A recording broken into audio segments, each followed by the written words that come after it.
Здравствуйте, сейчас я буду дальше читать книгу Dr. Jekyll and Mr. Hyde. One Sunday, soon afterwards, Mr. Utterson was walking with his friend Enfield when they happened to pass through the narrow side street again. Enfield pointed to the mysterious door.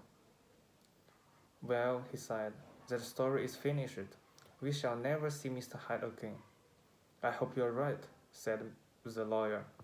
Did I tell you? I once saw Hyde too, and had the same strong feelings of dislike for him as you did. What an evil man. I agree, said his friend. By the way, why didn't you tell me that our mysterious door led to the laboratory of Dr. Jekyll's house? I didn't know then, but I know now. Well, now that you know, let's go into the courtyard and look up at his window. I must tell you, I'm worried about poor Jekyll. Perhaps the sight of a friendly face will do him good. Overhead the evening sky was bright, but the courtyard was cool and dark. At an open window of the study above the laboratory, Dr. Jekyll sat like a prisoner staring at the world outside. I hope you are better, Jekyll. The lawyer called it up to him.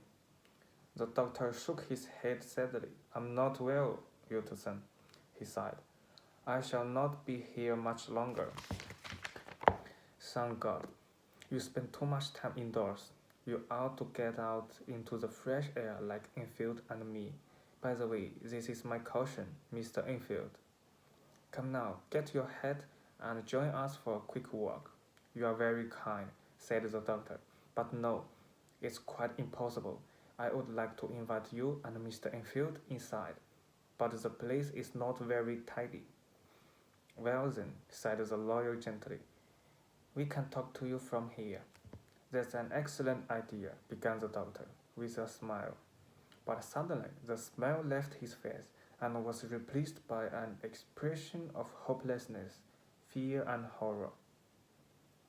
The two men below saw it, but only for a second, as the window was shut with a bang.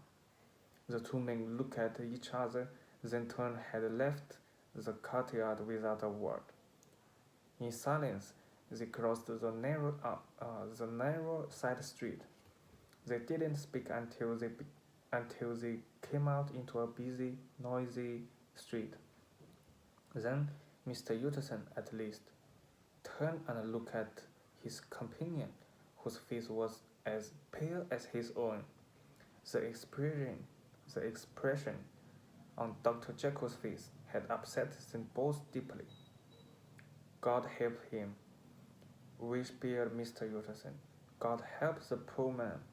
But Mr. Enfield only nodded his head very seriously and walked on without a word.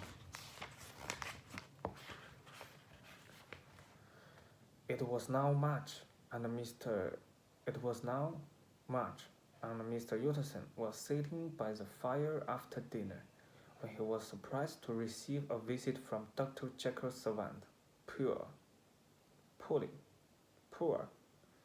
The old man looked pale and frightened. Mr. Utterson, he sighed. Something is wrong. Sit down by the fire and tell me all about it. The doctor looked himself up in his study, sir. This quite usual, surely, said the lawyer. You know your master's habits as well as I do. He often shuts himself away from the world. Yes, but this time is different. It frightens me, sir. I've been frightened for more than a week now, and I just can't go on any longer. He stopped and stared down at the floor. Try and tell me, Paul, said Mr. Utterson gently.